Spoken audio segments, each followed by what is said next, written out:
Good evening and welcome to Foreign Correspondents Club of South Asia webinar number 23rd. And the title and theme of the webinar today is Decorum in Parliament. Of course, we are talking about Indian Parliament in focus right now.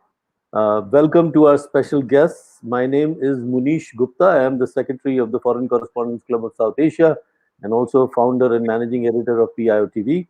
I will request later our president, Mr. S. Venkat Narayan, to introduce our special guest, but let me introduce some of my colleagues who are going to join us on this panel for a discussion. And the colleague who has signed up for now, logged in for now, is V. Raghav. He's the consulting editor for Synergia Foundation from Bengaluru. I later expect, hopefully, joining us would be Vijay Naik, convener of the Indian Association of Foreign Affairs Correspondents, and also Ramachandra Murthy, former editor of Sakshi TV. Without wasting much time, because we do have an interesting subject to talk about, let me bring on Mr. S. Venkat Narayan, the president of the Foreign Correspondents Club of South Asia, to please introduce our special guest today. Venkat. It's a pleasure hosting this very important webinar on decorum in Indian Parliament. When the farm bills were passed in the Rajya Sabha, there was total chaos, and it caused a lot of embarrassment to all the educated people in this country. So we thought we'll get 4 senior members of Parliament to talk about decorum in Parliament. And one of my friends suggested, is there decorum? Maybe we should call it lack of decorum. I said, no, it won't look terribly nice. Let us put the issue to our esteemed special guest, and then we'll take it forward. May I now introduce Doraiswamy Raja. Is a CPI General Secretary. He's the first graduate in his village, Chittathur, in Tamil Nadu's Vellore district. He did 2 terms as member of the Rajya Sabha, has been active in politics since his college days. His wife, Annie, is also a political activist. So was his daughter, Aparajita, when she was in JNU. May I now introduce Mr. KTS Tulsi. He's a Congress member of the Rajya Sabha since 2014 and is senior advocate in the Supreme Court of India. And he was nominated in 2014, elected unopposed this year. And we have Mr. KJ Alphonse. He's BJP Rajya Sabha MP, has been Minister of State for Agriculture and Tourism in the first Modi government for 2 years. He has been an IAS officer for 27 years, and he joined politics in 2006.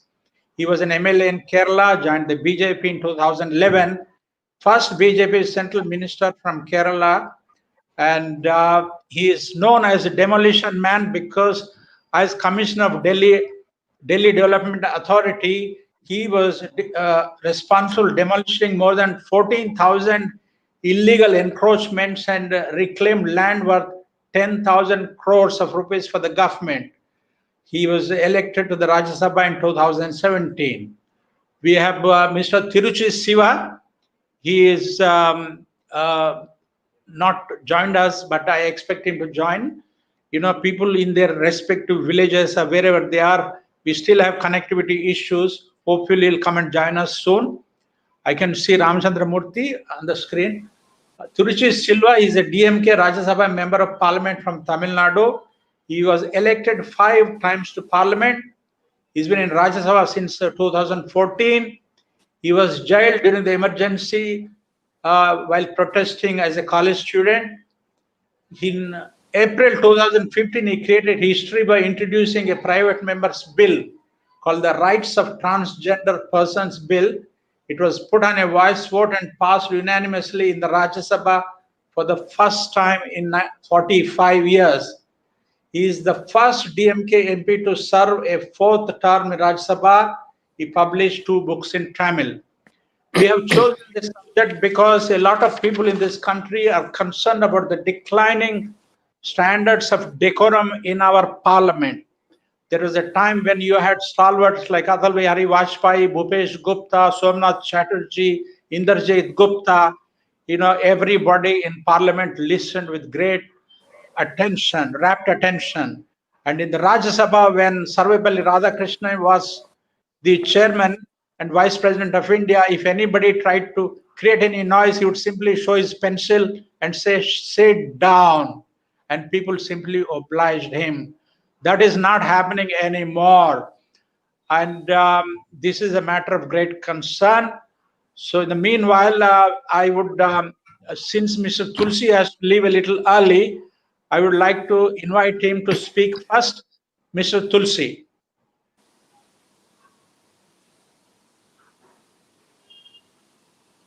I'm a bit intrigued by the heading of this webinar.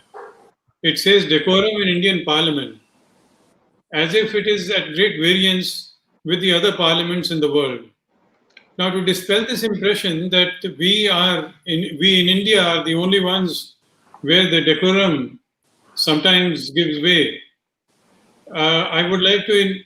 I have a few clips to show. The first one is from Turkey Parliament, 2016, where the Constitution Commission was discussing the government-backed proposal to remove parliamentary immunity. The brawl that ensued ended in slaps and punches. Please have a look. The 20th century's most successful political idea is under attack. Democracy is facing a crisis of confidence. Quality of democracy is at decline. Again, for a history of losing their cool inside the parliament. That's it. In South Africa in 2017, during President's address, as radical MPs tried to disrupt the State of the Nation address, the opposition was forcibly removed and expelled. This is the one.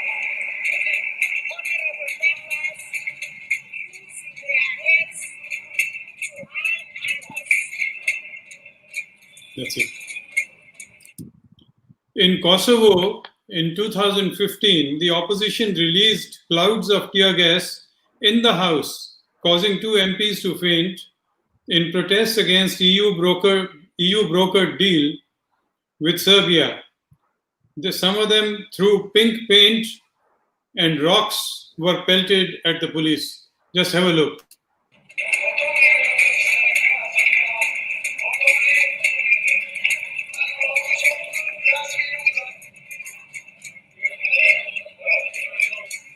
That's it.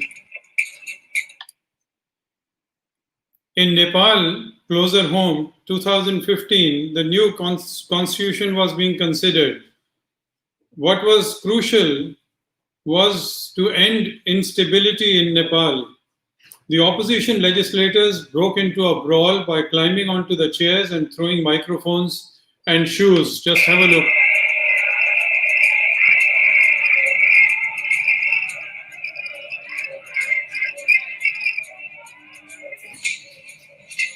That's it. In Ukraine in 2015, the parliamentarians broke into a fist fight when they disagreed on the corruption bill. The video clip shows boxing match which occurred in the halls within the halls of Ukrainian parliament in 2015.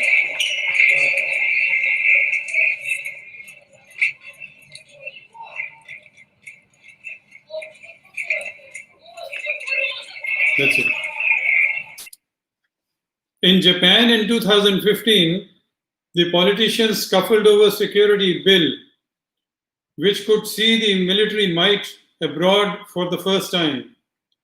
Members of opposition and the ruling coalition pushed and shoved each other as the committee chairman was surrounded.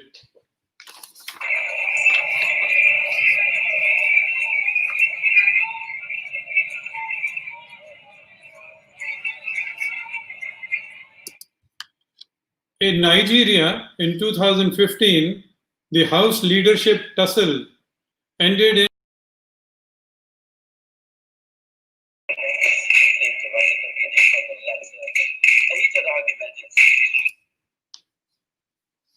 In Taiwan, in South Korea, the impeachment of the then president Roh Moo-hyun, MPs loyal to Roh blocked a coup by refusing to leave the assembly podium. This resulted in scuffle. Unruly delegates began throwing punches and tossing furniture.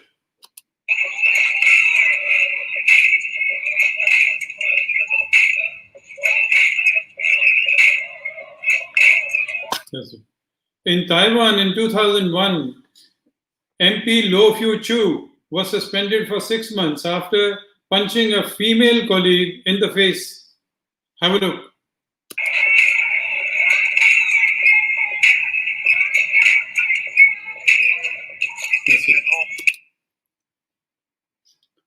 And the last one is Russia. The brawl broke out when the opposition lawmakers called Viktor a pro-Russian Ukrainian politician and agent of Russian President Vladimir Putin.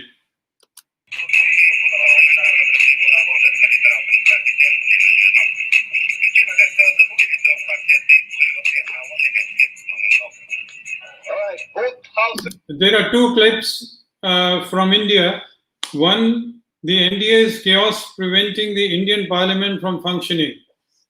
Is adjourned till tomorrow. The caucus hasn't allowed either the Lok Sabha or the Rajya Sabha to continue functioning today. NDA leaders and MPs in the well of the House simply unwilling to let business be transacted. The BJP shuns the Prime Minister's invitation for a debate. And the last one is about the latest, when on the September 20th, crucial minutes of Rajya Sabha TV footage seem to be muted.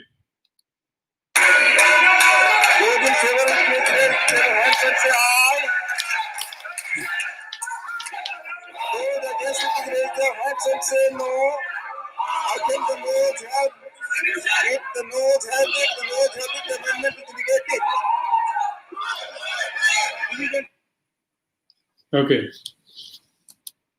This was a mysterious muting. I want to quote a few of the leaders, very distinguished leaders.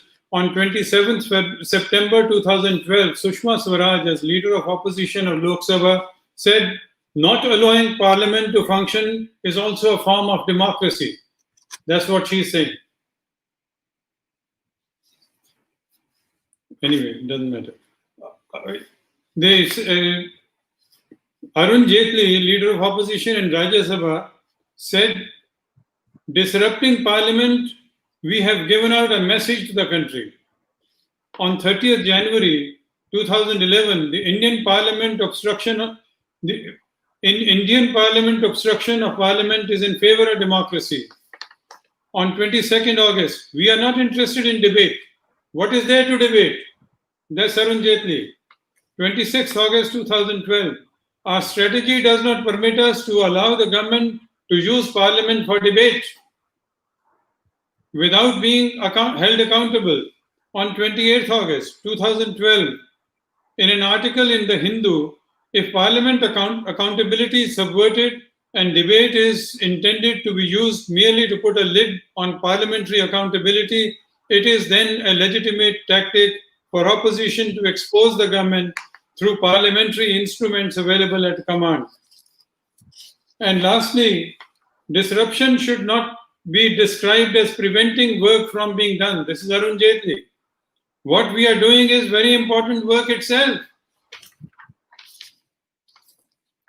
Well, I would like to conclude by saying that we think to be hanging our head in shame because perhaps Indian Parliament is the only one where lack of decorum is witnessed.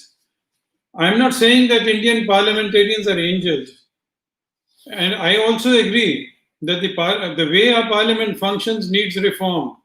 The parties need to sit together and hammer a solution, because what is at stake is democracy. Despite acute differences, we must learn to abide by the rules. That is, to my mind, possible only if the Speaker and the Chairman restrict their roles as presiding officers and allow parties to decide issues like omission to make a point during zero hour.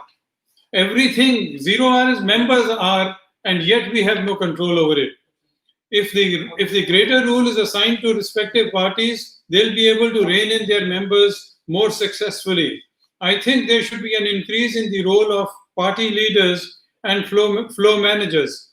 And I would lastly like to quote Rousseau: "Were there people of gods, their government would be democratic. So a perfect government is not for men. There is simply no alternative to government by representation." That's my view, and I thank you for giving me this. Thank you very much, Mr. Tulsi. And that was sort of very vivid, lucid examples of pandemonium in Parliament everywhere in the world. I guess we are just normal people being human, just like others in Indian Parliament. But I think your suggestions, your conclusions are worth considering. In the interest of time, let me move on with our next special guest, Mr. D. Raja. He is the General Secretary of the CPI. And may I request now Mr. Raja to speak for the next 5 to 7 minutes. Can you unmute yourself, please, sir? Unmute. You have to unmute on your phone. Can you ask? Okay. Go ahead. Okay. Good evening to all of you. It's a very important subject we discussed today, decorum in Parliament. I would like to recall what Mr. K.R. Narayan said. Mr. K.R. Narayan was President of India. He was also Vice President and Chairman of Rajya Sabha between 1992 to 1997. And he was the first to address a conference of this kind, first conference on discipline and decorum in the Parliament, that was held in the Central Hall of Parliament in September 1992. Mr. K.R. Narayan underlined how Parliament as an institution should function, how the political parties and the members of Parliament will have to work, will have to function. Parliament is a place where legislations are made. And when he said Parliament should not become a kind of boring place. There should be vibrant debate and intellectual debate on various issues. And it all depends upon the political parties, upon the members, because the political parties propose the candidates and they get elected. All these things are happening in our system. Now, what is the decorum? What is the discipline in Parliament? We should understand what is Parliament. Parliament is the supreme institution in our democracy. And Parliament represents the will of the people. Parliament has the authority to hold the government accountable. Parliament has the power to hold the executive accountable, and Parliament enacts law. And this is the role of Parliament. But today some people say parliamentary system has failed in India. And here also I must point out, Dr. Ambedkar was clear in his vision, and when he proposed India should emerge, remain as a parliamentary democracy. And Dr. Ambedkar did not favor presidential form of government. He said presidential form of government will lead to authoritarianism, dictatorship. In fact, he said in religion you can lay all your liberties at the feet of somebody thinking you will go to heaven. But in politics, If you do that, it will lead to dictatorship. This is what Dr. Ambedkar said. And Ambedkar was also very clear whether the government should remain stable or the government should be accountable, answerable. On that basis, Ambedkar said India should see that governments are answerable, accountable to the people. And that is why Dr. Ambedkar preferred parliamentary democracy. We should be very clear. If parliamentary democracy fails, it is not the parliamentary democracy as system. It is not the constitution on which our democratic polity functions which have gone wrong. It is the people who have come to work on this constitution. It is the people who have come to parliament to function as people's representatives. They have failed. We should keep in mind. And my good friend Tulsi Saab has shown many clippings and everything about the various parliaments in the world. But let us think over what is happening in our own parliament. After NDA government came, this is not petty partisan political party level. I am saying after NDA government came to office, our parliament is gradually undermined. And at the back of the parliament, bypassing parliament, many things are being done by the government of the day. And Tulsi Saab was talking about 0 hour question hour. Yes, it is true. 0 hour question hour are important. But above all, the Indian parliament as committee system. In many countries, we don't see such department related parliamentary committee system. And India, we have that. And but what happens? The chairman of Rajya Sabha or Speaker of Lok Sabha, they can direct the chairman of department related parliamentary committees not to take up certain issues, saying they are sub judice. And if that happens, what will happen to our parliament? Our parliament. We should try to understand these things. Mr. Tulsi has referred to what Mr. Arun Jaitley has said, was Madam Sushma Swaraj has said. I do remember Mr. Arun Jaitley talked about Rajya Sabha. He said what we witness in Rajya Sabha is the tyranny of unelected members. And it led to another debate. What we witness in Lok Sabha, it is tyranny of majority. That is how the debate took place. And there should be some balance between Lok Sabha and Rajya Sabha. And I don't want to quote what Jefferson has talked about. But Rajya Sabha and Lok Sabha, we have the two houses in our parliament. And the two houses must function in harmony. But what happens nowadays? And I will finish. The NDA government brings legislations in the name of money bills, or they take ordinance route. When it comes to Rajya Sabha, people will definitely question legislations need further scrutiny. They should be referred to select committee.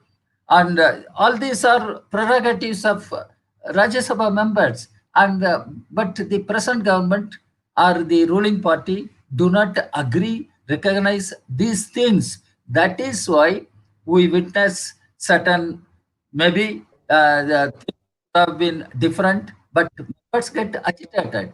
And here I would like to point out one more thing. During my experience, I saw it is not opposition members always go to well and shout slogans. I have seen the ruling benches, they used to come to well and shout slogans, and houses were stalled. That is where Mr. Jaitley also referred. Disruption is part of the democratic functioning of parliament. He himself said, he is no more, but I refer to what Mr. Jaitley has said. So there are issues. And finally, today Indian Parliament is considered to be one which has large number of crorpatis. And Indian Parliament is one which has substantial number of people who have criminal records and whom to be questioned. We have to question this. It all should be questioned. We should question the political parties which elect, which propose such members as candidates and get them elected.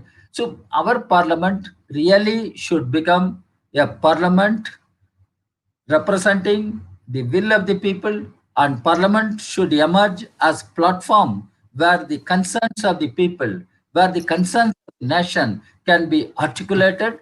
Accordingly, the legislations can be made, and political parties must put their heads together, and government should not government government should listen to the voices of other opposition parties. Here, Ambedkar was very clear in the Constituent Assembly. Ambedkar said, "All right, you have power, but you cannot always decide things from the position of power. You must decide things from the position of wisdom." So it became power versus wisdom.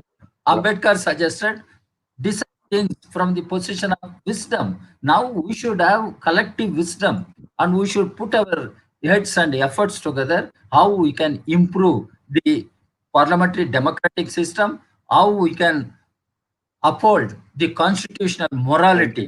That's what I think. Thank you very much. Thank you, Mr.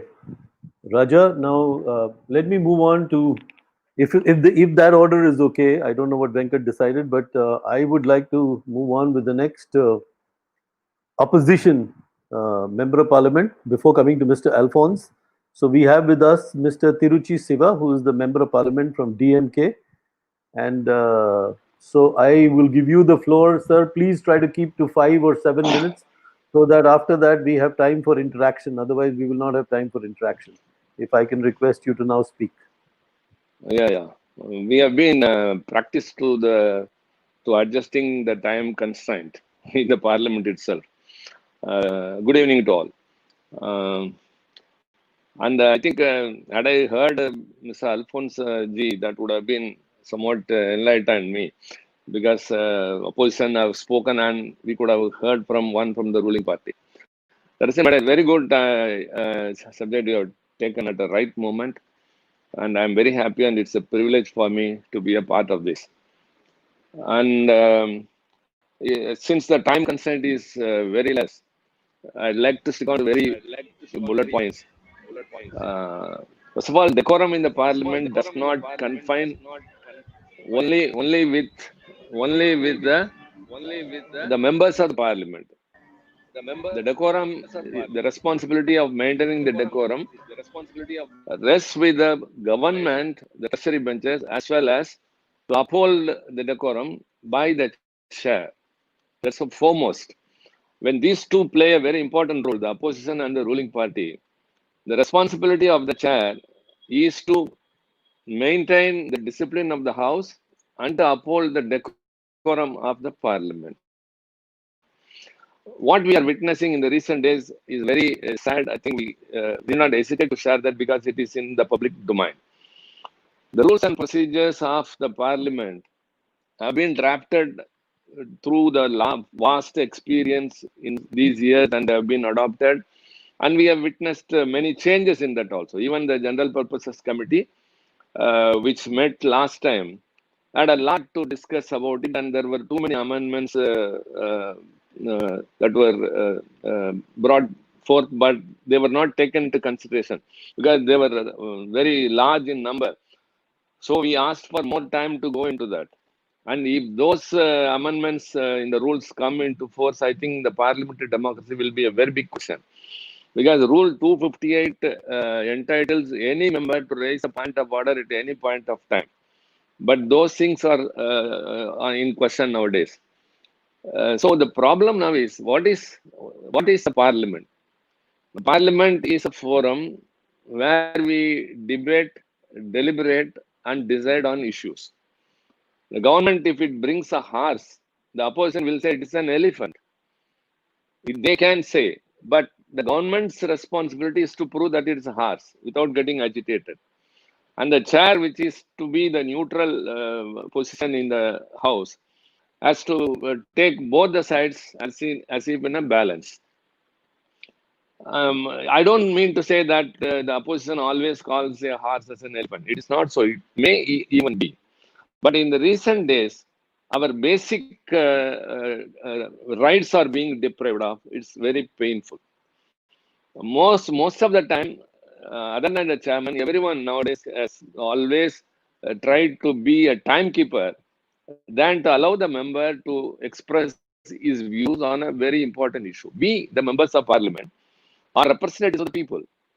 When the government makes a move, or if we raise an issue which is pertinent to our constituency or our state or the country, within the stipulated time, we should be allowed to express what we want to. But nowadays, even before the time is concluded, for example, I would like to say, very importantly, these two bills, which were very much controversially discussed now, the farm bills, actually, the time allotted for the three farm bills were 2 hours for each. Since the House functioned only 4 hours a day, two bills were taken into consideration. The essential commodities was listed the next day. So 4 hours it has to be discussed. Half an hour has been spent on 0 hour and 5 minutes for relaying of the papers and other things. So the House commenced the discussion on the bill only at 9:35. Even if had the bill been discussed properly within the time, it should have spilled over to the next day for half an hour because they cannot extend the House than the scheduled time because of the COVID situation. The Lok Sabha will sit at 3 o'clock, and before that, the House has to be sanitized.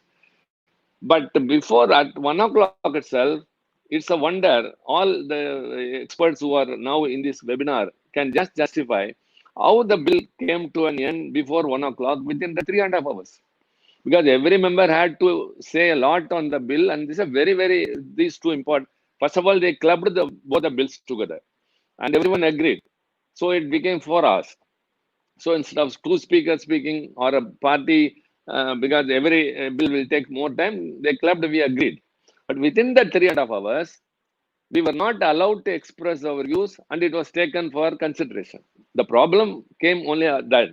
And even otherwise, if the time has to be extended, the chair has to take the sense of the House. That day, even a few members, 4 or 5, opposed that extending the House. The chair will have always listened to it. But that day, 12 opposition parties in a big group got up and said, no, we can take it the next day. There is nothing harm will happen because more amendments are to be moved. It has to be put to vote and it has to be discussed class by class. Everything is there. So very important. Bills need not be rushed up. Just listening to or turning to the treasury bench, the chair immediately extended the House and then started the pandemonium. And in the midst of that, within 3 or 4, 5 minutes, 2, 3 motions were taken by the deputy chairman, and it was just negated by way of voice vote. And when the select bill motion was came up, when my turn came up, everyone know that very well. The deputy chairman was telling that other members who moved the amendments were not in their respective seat. But I was in the seat, and when I asked for division, I was not listened. Rather, he didn't even turn to my side. Later, when these issues flared up, the deputy chairman himself came on public and explained. Other members were not in the seat, but Tirthi Siva was there in his seat and asked for division. But the House was not in order. Kindly tell me, whose responsibility is that to bring the House into order? In that situation, when you are not able to put an amendment for division, how can you pass it by way of voice vote? There will be a big hangama and more voice in that. So you cannot decide anything by way of voice vote. So we were all agonized. The chair, which has to protect us, we say the chair is the protector, the custodian of the House and the decorum of the Parliament. But it is not so. And another thing, the live telecast, what is the purpose of live telecast? Whatever is happening in the Parliament should be telecast to the people and they should assess what is going on there, whether members are doing their job very well, or they are violating, or they are misbehaving, everything. Nowadays, what happens, many of you may not know. If there is an issue raised by the opposition parties and there is a hangama, immediately the telecast is stopped. Our mics are muted. It is not a webinar. Even webinar, you will just request me or ask me, kindly wind up. But they mute our mic. Rather, other than that, immediately it goes to the next member. Or if there is a big hangama, whole thing is dark and it is not telecast at all. Let the people decide what we say. If at all the members misbehave, let the people decide that the members of parliament have not behaved in a manner properly. But how can the chair? It is not a private television. It is Rajya Sabha television or Lok Sabha television. This thing applies to both the houses. Because nowadays, what we see, very big issues. Even the abrogation of Article 370 witnessed a very big scene in the House. Only later we came to know nothing was telecast and nothing was taken to the public. And so also, consequently, many other things, especially exclusively what happened in the recent farm bill, and it is being discussed. The people are on the roads. So many farmers are agitating. When lakhs of people are agitating, and the person are concerned, why should the ruling party rush and the chair go for that? What for is the parliament? It's only to discuss. If at all, it's very important. What we suggested, make a point. Can I request you Select to committee. conclude, sir? Yeah. Yeah. If it is sent to select committee or standing committee, it could be scrutinized much better. So it has not gone to standing committee. It's a public issue. So we said it should be sent to select committee. And even that amendment motion was not put to vote. So again, I would like to conclude by way of what I said at the outset itself. Decorum in the parliament is not vested only with the members of parliament by way of behaving properly. Yes, we agree. We have to properly behave. We have to adhere to the rules and procedures. At the same time, the government has also to do that, and the chair has to protect being the custodian of the house, taking both the house, sides into consideration. And these things nowadays have become a very big question, and we are all against. But at the same time, we are very hopeful that Indian Parliament, which is a very big model for many other countries in the country, would prove itself. And such discussions and eminent people who are now present here will also enlighten on various forums about the existing situations. Thank you very much. Thank you, Mr. Tiruchi Siva. We know you focused on the particular incident that happened. We were trying to keep to a general theme, but it's an important issue.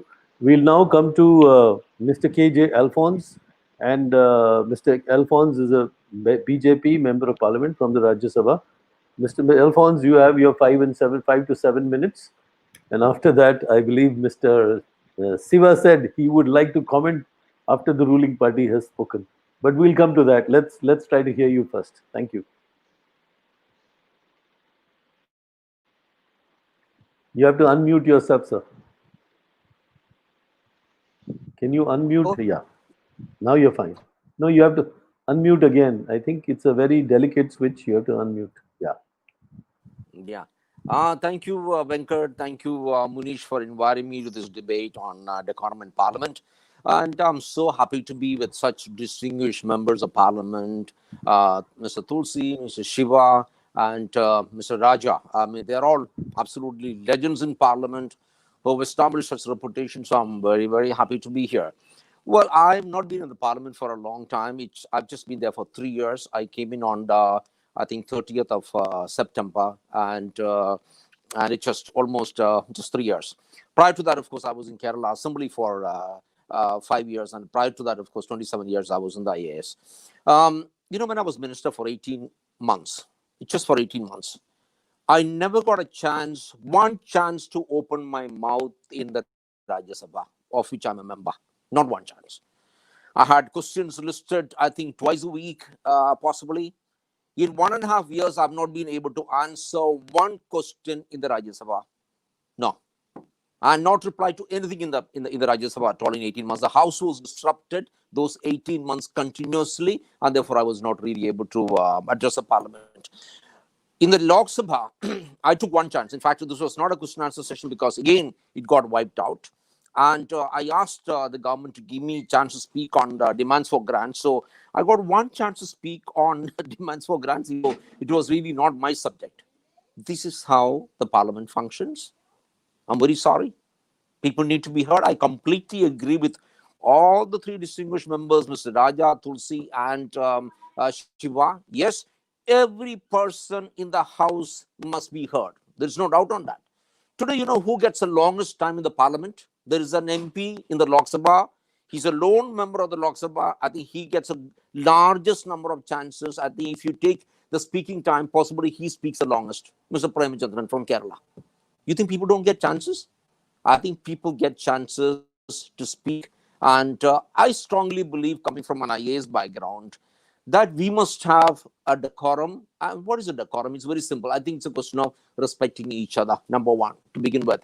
You know, I always go to the parliament 10 minutes before the parliament starts. I mean, I see Mr. Raja 15 minutes coming in 15 minutes before that. Of course, Mr. Shiva and Tulsi, they're all very, very punctual people. I go around talking to everybody, greeting everybody in the house. So the day begins with saying hello to everybody. We don't need to be enemies at all. We are not enemies. We are opponents in the parliament debating issues on behalf of the people. Why should we be enemies? Of course, once I had a very bad experience. This young leader from the opposition, when I became minister, I walked into the Lok Sabha and I said, hello, team. He looked up into the skies. And then, of course, some of my ministers were watching and he said, Alfonso, why do you go and say hello to him? I said, that's my job, just to go and say hello to him. If he doesn't acknowledge, it's okay. Well, I really think we must run the house orderly. And if you talk about the Rajya Sabha, I can tell you the chairman, Mr. Venkaiah Naidu, runs the house so beautifully. It's very clear. There is discipline out there. He gives chances to everybody. Look at the zero mentions. I think more people from the opposition get chances to speak in the zero than from the ruling party. Even start questions, of course, that is a question of luck. I mean, it's a draw, and therefore you can't say that somebody is favoring or not favoring. But he always makes sure that the supplementary questions and are given more to the opposition people, opposition parties, than to anybody else. Here you have, of course, Mr. Tulsi, who speaks very often in the parliament. I mean, he's not from the party. Is he from the party? I'm sorry, I'm mistaken. He's from the party, but he gets chances so often. Mr. Raja used to speak every day, even though there were not many people from his party in the parliament. And every time Mr. Raja was respected, given time. I think parliament respects people. Now, coming to the question, I think nobody has a business to disrupt the parliament. It's discussed in the business advisory committee how much time is given to people. And that business advisory committee, of course, includes the leaders of the opposition. Then you decide, and then the parliament has to work. It has to function. And it has to be, here Shiva was mentioning, I mean, we missed out on half an hour on the debate on the agriculture bill. I'm not very sure about that. Maybe, but the problem, Shivaji, was we were supposed to meet for 18 days for this session. It was cut down to 10 days because of the pandemic. So a lot of people from my own party didn't speak. We didn't get an opportunity. I didn't get an opportunity at all to speak in this house, in this session at all. I'm not complaining because we had to finish business. And I think Indian Parliament, I think we can just bring out the views of the people, and then we can just be very, very courteous. Now, one of the things I've done, and I've decided right when I went to the Kerala Assembly after resigning from the IAS, was I said I will never ever go to the well. In fact, I don't even move out from my chair at all. It's a sofa in Kerala Assembly, and I stand up. Yes, when there is a protest by my party, and I was an independent supporting the left, yes, I stand up there. I don't shout. I stand. I don't ever go to the well. And I don't, and I will not. Even today, when there is a halawalu, I just stand up if there is an issue there, and I don't shout. I mean, the house has to go on. It has to go on. Take, for example, the case of the agriculture bill.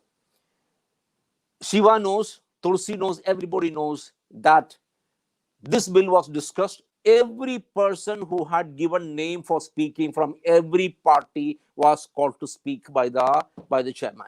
Everybody. There was not one person left out. Therefore, what was the problem? Then the chairman asked Rajesh whether he is moving his resolution, and Rajesh was in the bell. And of course, Shiva was in his chair. I'm aware of this, Shiva. So I'm justifying you. You were in your chair. You also said there must be a division. Yes, but the deputy chairman who was in the chair said 13 times, please, Rajesh, go back to your chair and you ask for a division and I will grant you 13 times. It's on record. So whose responsibility is it on the house? And then you look what happened. It was such a shame if Raja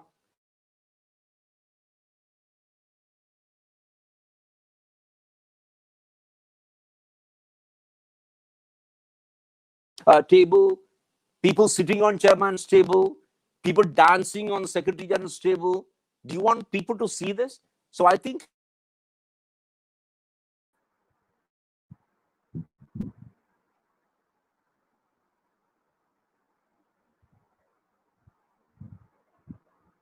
we are losing you, Mr. Alphonse. Are you there?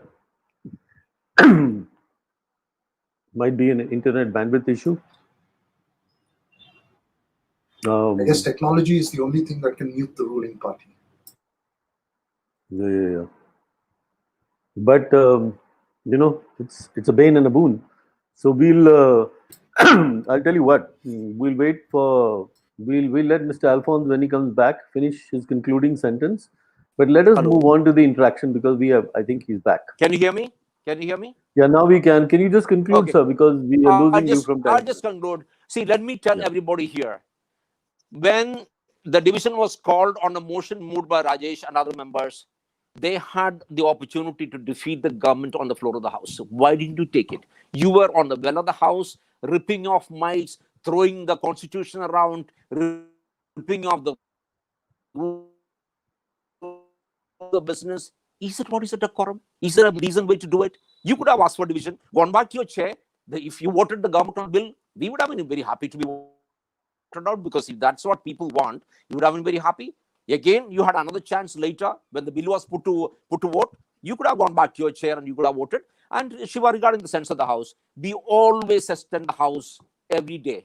When a bill is being discussed, you need a few more minutes to go. You always extend the house. It is not a vote. It's a sense of the house. And therefore, to say, well, there were some people opposing it, the opposition opposing it, we had to finish business, Shiva.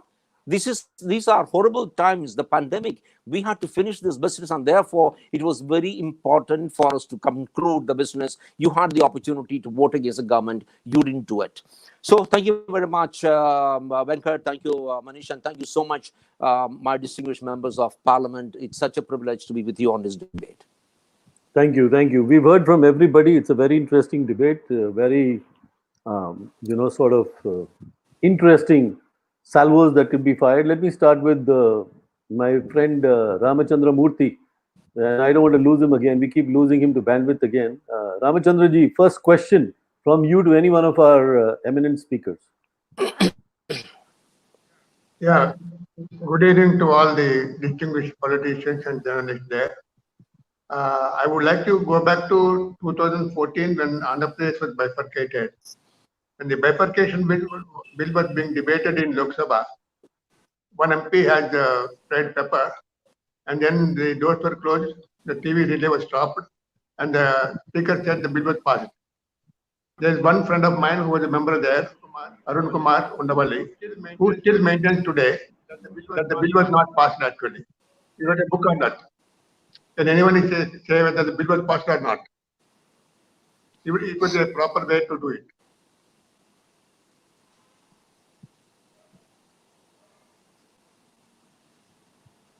Mr. Raja, would you take that question?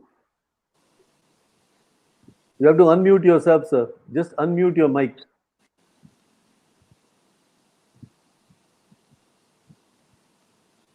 Can you unmute your mic? Yeah. Okay, you're. Yeah. No, when that Andhra Pradesh reorganization bill, that is bifurcation of the state into Telangana and Andhra Pradesh.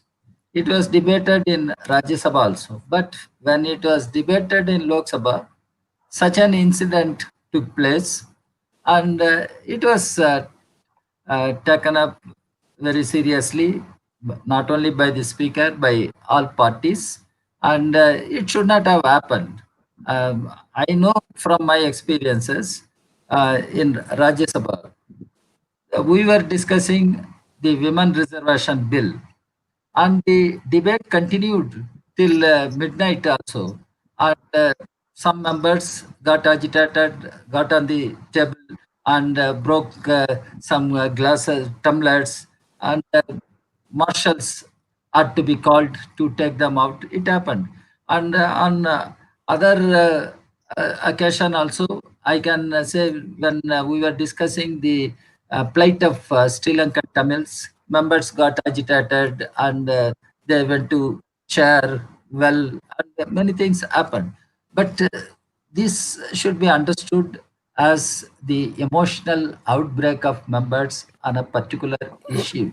Should not be the general rule. These are all aberrations. Sometimes it happens. And now, how to debate, that is the issue before us. How to debate. This is where Mr. Shiva was also saying the legislations will have to be scrutinized, and Parliament that business only. It has to legislate, but legislations will have to be scrutinized. We have parliamentary standing committees, we have select committees. Legislations must be sent to these committees for further scrutiny. And I must admit, in the standing committees, in select committees, members work without taking any narrow partisan position. There they work together as a collective, and they try to bring all inputs to strengthen the legislation. That should be the approach. And we have that healthy practice of functioning of parliamentary standing committees and select committees. Nowadays, they are not functioning as it was visualized. And again, I will have to refer to Mr. K. Narayan. He was the chairman of Rajya Sabha when this committee system was evolved. Now, from foreign countries, people come in order to study how the parliamentary committees work in Indian Parliament. Why we cannot strengthen? And the question of time is raised. Even my good friend Alphonse was raising the question of time. It is very painful to point out Indian Parliament, a vast country with 130 billion people, but our Parliament does not function for even 100 days.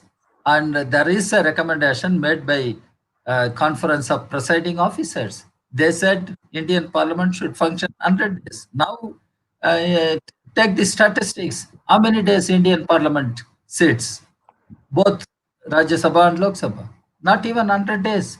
The working days are so less for a country like ours. Why can't we have at least 100 days? Days for the parliament, and so that the time problem will not arise, and the committees should be allowed to function. Committees will have to be allowed to function. That is how we should work to enact good legislations, keeping in view the interests of our people and the country. And as far as Andhra Pradesh legislation is concerned, I know government made number of promises to Andhra Pradesh also, special category status. But even today, it has not been implemented. And today, many things different from special category are taken up for diverting the main issue. So there are problems, sir. But it shows the agitation and the emotional outbreak of some members at the time of particular legislation. That is how we should try to understand that. Thank you very much. Let me move quickly to Veer Raghav for his next question. Veer, can you keep it short? And may I also request the person you're asking the question to also give a short answer? We are running out of time. Right, I get it. I just wish we had an answer from Mr. Raja to the question Mr. Ramachandra Murthy raised. I still don't know what the answer was to it, but that whole issue that Mr. Ramachandra Murthy raised, that it doesn't have to be opposition versus government for pandemonium to take place in Parliament. That was, if I remember, Congress MPs themselves having a battle with each other. That brings me to the question on the spirit of dialogue and the patience for reconciliation and agreement when there is a disagreement. Is that what is missing in public life today? And has that become very polarized? And I have a very quick question to Mr. Alphonse and to Mr. Shiva. Is it the responsibility of a ruling party, especially one with the kind of numbers that exist, to ensure that there is a spirit of dialogue and democracy in the parliament, debate in parliament? And B, to Mr. Shiva, is it the sheer absence of a leader of stature to galvanize the opposition to make a point and ensure that disrespect within parliament is translated into a political movement outside parliament that has resulted in the situation that you're in today? Very quick answers. That was a very long second question. You're not going to get a straight answer to that. But let's move on with the first question to Mr. Alphonse. Mr. Alphonse, can you unmute yourself? Unmute, sir. I think the way the parliament has been functioning in the past two sessions, this session and also the last session, our productivity was above 100%. I think it was a remarkable coming together of debating, agreeing, not agreeing, and then finally going on with the legislation. I think so. Indian parliament, I don't agree with Tulsi, showing all those clippings from Kosovo to Ukraine, people beating up. Sorry, no, we can have that of a democracy, and that's not necessary. It doesn't happen very often in Indian elections. I have three quick points to make. Number one, I think there are in the central hall, not listening to speeches. Sorry, it's all the parliament.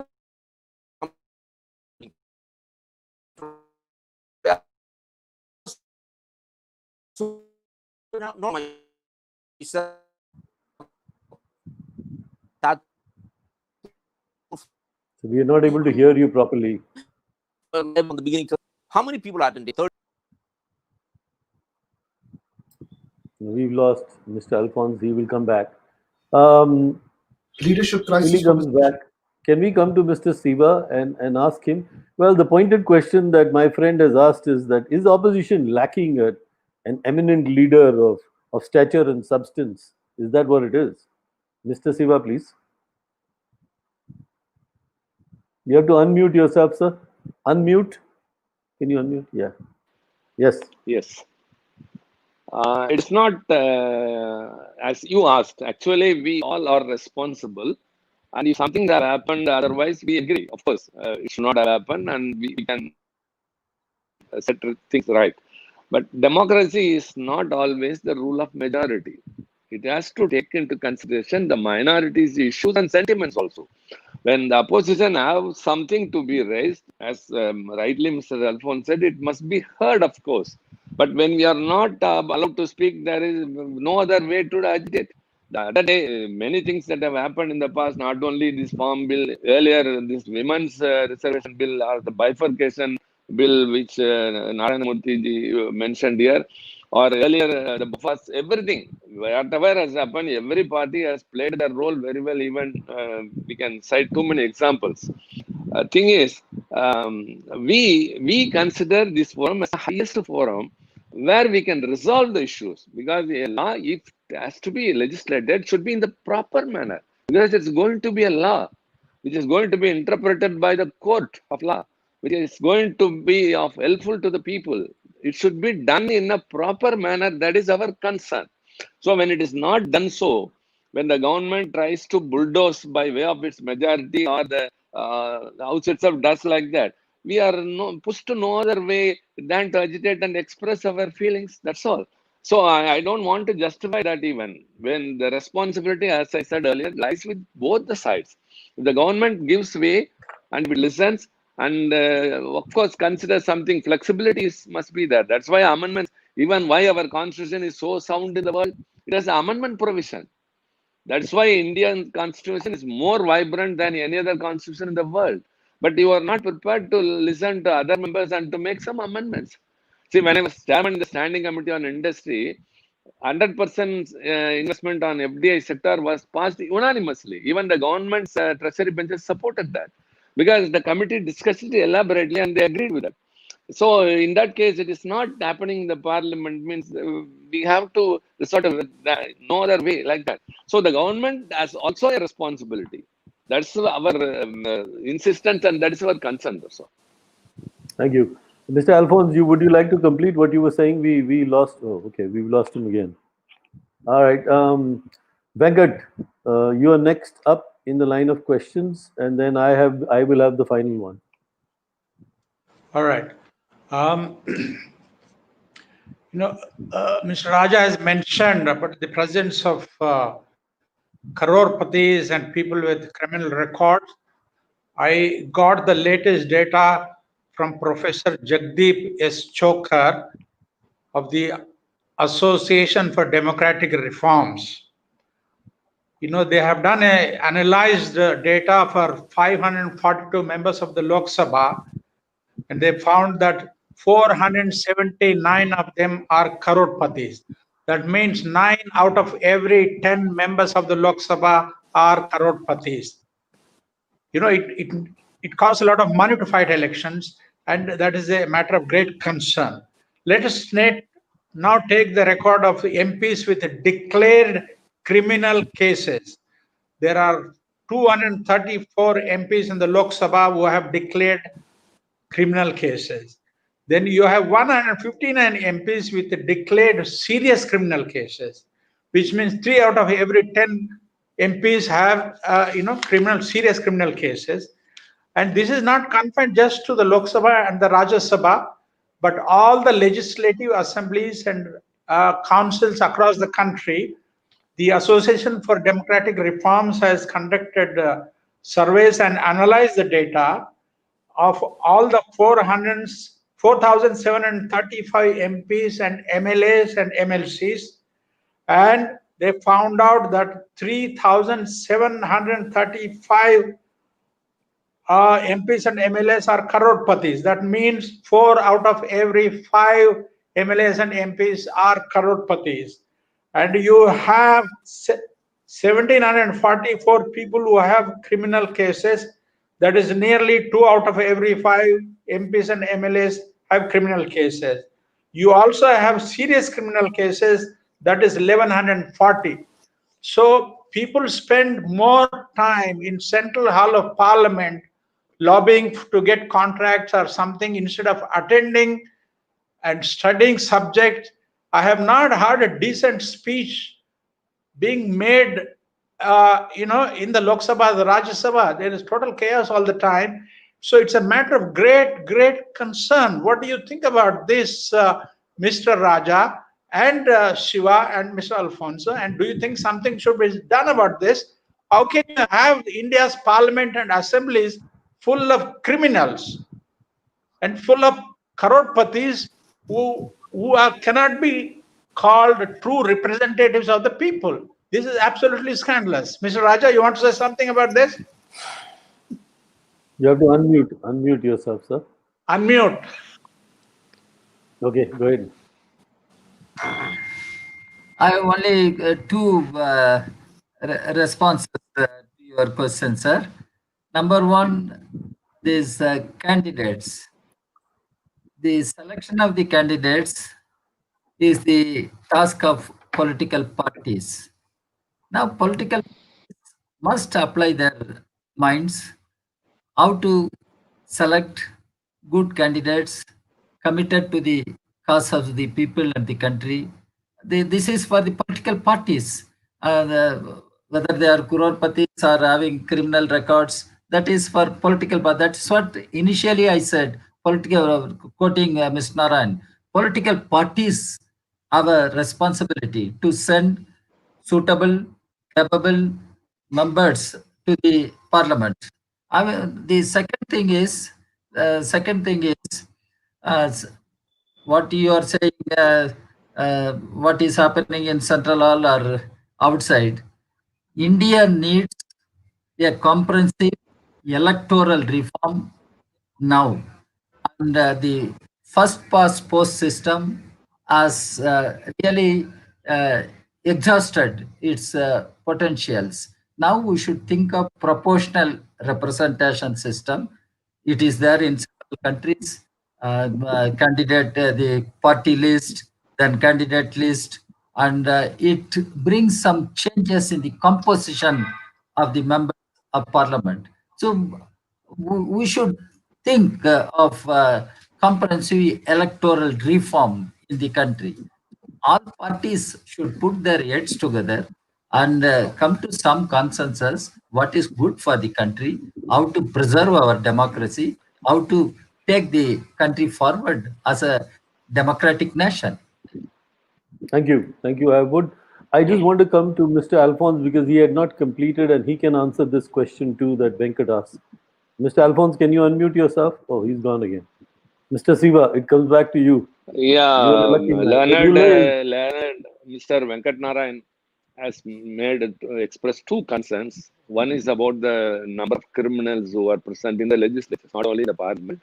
As Mr. Raja said, of course, the responsibility lies with political parties, and it is a subject to be discussed widely in another forum. And we also share the concern he has expressed. The other thing is, I think he has made a sweeping remark that he has not heard any useful speeches made either in both the houses, and the central hall is made use of by some people to develop their business. There are so many people who don't have business at all. I do only politics and I do only agriculture, and many others are there. And every participation or intervention we make in the parliament, we take so much of papers. We do homework. We come with the relevant points, and within the time constraint, we try to express ourselves. And kindly, if you can go through the records of the debates that have happened in the recent days, concerned with many important issues, you can really see some valuable contributions, especially with regard to our house. Even the other house may have, but I have been for the past 2 decades in the parliament, and very, very remarkable speeches have been deliberated. So I think kindly you can consider that remark which you made, that you have not heard any good speech in the parliament. That's why I say the efforts we take must be first appreciated. We people are dedicated to the common cause. And when we participate in a debate, of course, we come with some matter, with some background materials. And many others, many eminent people have done that. Your appreciation and encouragement will make us to perform much more better in the coming days. Thank you. Thank you. Thank you. Mr. Alphonse, if you're there, please take the floor and answer the same question that Venkat asked. And you wanted to probably complete what you were saying earlier. Yeah, Go ahead, Mr. one. See, the problem is you guys don't get offended when I say this, okay? Please. How many journalists are in the press gallery? You know, Vice Chairman, the chairman of the Rajya Sabha keeps repeating, please. He makes his repeated please come to the house. You know, Shiva makes fantastic speeches. So does Raja. I speak on the economy, on healthcare and other things. I do so much of homework. I haven't got one comma reported in the newspapers in the past 2 years. Go and look at in the YouTube where my speeches are good. Then you judge for yourself, please. Number 2, about corruption. You know, when I quit IAS and became an MLA, I resigned and became an MLA, independent MLA on 32nd day. And I got the 4th largest majority. You know how much money I spent? I spent 9 lakhs, including transportation for my wife. Therefore, there are people who just don't throw around money, who get elected. Of course, I was a district collector of the same place. It was my hometown. And therefore, if you do good work, you don't really need to spend that kind of money. You can get elected. And therefore, this whole impression that we politicians, all of us are corrupt. You see the board at the back, Mother's Meal.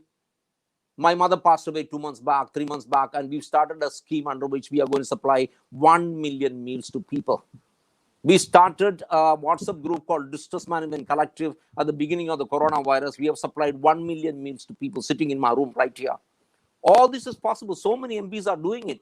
And therefore, to say all that they're doing is causing hullabaloo in the parliament, breaking minds, that's not correct. A lot of MPs are doing good work from the opposition, from the ruling party, I can assure you. So all these whole thing, no, you are bad people, evil people, corrupt people, I think that's not correct. Great. Thank you so much for that answer. Let me ask my question now. I've heard all of you eminent people. I do want to for the sake of record, mention something that Mr. Raja has shared on WhatsApp. He says that it's unfortunate there is not a single woman parliamentarian in this webinar. Decorum is very much an issue for women too, and I completely agree with you, Mr. Raja. We tried our best through our dear friend Kumkum Chadda to get some women members of parliament, but they were not available. So it is one of those unfortunate coincidences. We have had women here, we have had debates with UN, women at 10. We've had, UN at 75 with women. We bring in women parliamentarians. We are very conscious of gender parity and gender equality. So I just want you to know that for the record. I have a question, sir. We come from the media business, and you've just told us, and Venkat started a fiery storm by asking, what kind of good speeches do you give or not? And I think we heard our answers. But let me ask you this. Mr. Tulsi showed 5 or 6 or 7 examples from different countries, including India, of live transmission on television of parliamentary pandemonium, not debates. We've seen what happens with Lok Sabha television, Rajya Sabha television. We've also had people asking questions here that at crucial times, suddenly something happens to television. It has happened not only in BJP government or NDA government's time, it has also happened in UPS time. So I want to ask you, I have witnessed, I travel the world, I'm an international journalist. I have seen a lot of parliaments where members of parliament make make use of the opportunity that they are able to communicate to the country and their constituency that what an important debate, what an important point they are making in parliament because of the live telecast. Has this live transmission helped us in India? Has it really brought something tangible to us to show to the country, or is it being used and misused for us to keep going to the well? Have the incidents gone up because of live transmission? A very quick answer from all three of you who are here. Mr. Alphonse, you can start. I think it's got both ways, because you see, it leads people to really prepare for speeches. Lot of people, including Shiva and Tulsi and Raja, they do real homework, and whole lot of other people. Really, they do homework. They come to the house with so much of preparation, because I think partly because of the visibility of the television. I think that's very important. When you do so much of hard work and come out and really deliver a good speech, I think it's good that people should see you. Yeah, that's my grudge, that I do make good speeches and you guys don't write about it. Anyway, number two, I think this pandemonium, I think this is atrocious. Please don't go. We are the biggest democracy in the world. What happens in Kosovo, Ukraine, please leave them to themselves. And therefore, I think it really creates a bad image. My MPs sitting on the chairman's desk and tearing the mic off. No, I don't really think we need such bad examples. Maybe some people might feel heroic after that, but I don't really think we need such example. And therefore, switching off television at those moments, I think it's fair enough. Mr. Raja, you have to unmute yourself, sir. Unmute. Yes. Okay. No, after very long discussion and deliberation, the Lok Sabha television was started and Rajya Sabha TV was started. Now both Rajya Sabha, Lok Sabha TVs are going to be one channel, Parliament channel. I think this live telecast has helped to communicate not only inside Parliament but outside Parliament to the people directly. When there are some disruptions, one may say what is going on in Parliament, and these TV cameras can be asked to switch off, all these things. But there are some occasions when a member uses some words and they are found to be unparliamentary, derogatory, they are expunged. And that happens in the house. Print media may not publish that, but the live channels, they can take that issue. Then it also shows how the people's representatives function in the house. So the television channels do help uh, people to have direct communication from the proceedings of the House, number one. Number two, if you take it as a personal issue, members who come for debate, discuss, they will come with a proper preparation. My good friend Shiva was telling what amount of homework we put in before preparing our speeches, and not only preparing speeches but articulate. You should articulate in the stipulated time. And Alphonse was telling, I used to speak on various issues, but it was so difficult to articulate in the stipulated time. So one has to put hard work. That's why I used to say, people think parliament members are enjoying politics, enjoying life. They don't do work. But I am telling you, when parliament session is there, sometimes we don't find time to eat. We don't find time to sleep. And in my case, I used to lose weight also. I monitored that also. So it all depends how you take the work, how serious you take the work, and to serve the people, to serve the country. So we Great. should understand. Great. Thank Thank you. you. No, so unfortunately, I can't take your place anytime to come lose weight by being in Parliament. I would love to do that. But Mr. Siva, so would you say that live Yes. television has not been a detriment to the decorum in Parliament? Has it helped the decorum in Parliament? Of course, it has helped. Whether it is live telecast or not, we have got our own responsibility to behave ourselves by way of contribution and other ways to the subject of this webinar, to maintain the decorum, uphold the decorum of in the Parliament. And when it comes to the point of a live telecast, we are very careful. And supposing, as everyone said, Mr. Alphonse said that he didn't was given an opportunity when he was minister. But after he came to the side, when he is not now minister, he is a member who has spoken more number of times from the ruling side in the recent days, because he participates in every debate and contributes very well. And when we plead for time, please give us 1 minute. Please give us 1 minute. The people who watch that, they appreciate that our MP is bargaining for time to express the views. Same is the thing. If we misbehave, that also reaches the people. So our responsibility, rather, we become more careful. And of course, the live telecast has improved the standard of debate. But disruption, I think, it cannot be dispensed of in a parliamentary democracy.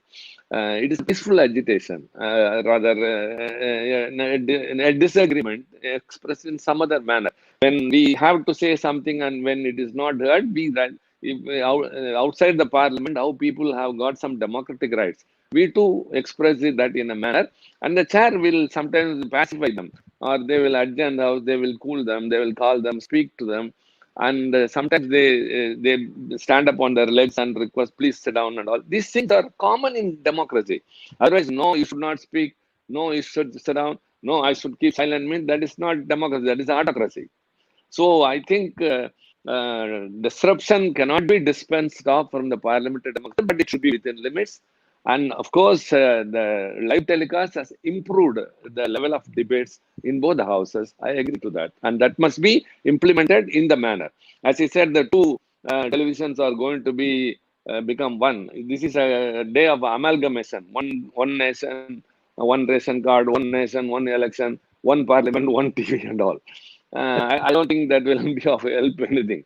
But I agree with you that Mr. Manish Gupta, as you said, the live telecast has improved the level of debate in both houses of parliament, and we are more responsible.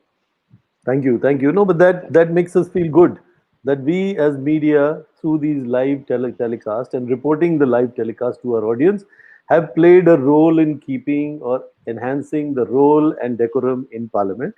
So, on that happy note, I shall end this discussion today, because we've gone way beyond time. We have gone into about 80 minutes past our 60-minute stipulated deadline. I will now request our president, Mr. S. Venkat Narayan, to offer his vote of thanks and conclude. It was extended without the sense of the webinar congregation. So I am the deputy chair for this section now. Now the chair comes in. Okay. Then agreed. All right. You have the power stand. All right, Venkat. Unmute yourself, Venkat, please. Yeah. Yeah. We had a very interesting discussion. I did make a sweeping statement to provoke people to say something, but there are always honorable exceptions. And the kind of people who do their homework and speak in a very well-informed fashion, one can count on one's fingers. And I do hope that the live telecast of debates in Parliament and our state assemblies improves the articulation and debating quality of our esteemed lawmakers in this country. I want to thank all of you, Mr. Raja, Mr. Alphonse, Mr. Siva, and Mr. Tulsi, and my good friends Ramachandra Murthy from Hyderabad and Veera Raghav from Bangalore for joining this webinar and making it interesting. Thank you all for taking time, and we look forward to having you in future with similarly lively discussions. And thanks for everyone who may be watching this on Facebook, YouTube, FCC website, PIO TV, UNI TV, and Bharat FM in Chicago. Thank you all. Good night. Good night. We've concluded the broadcast now.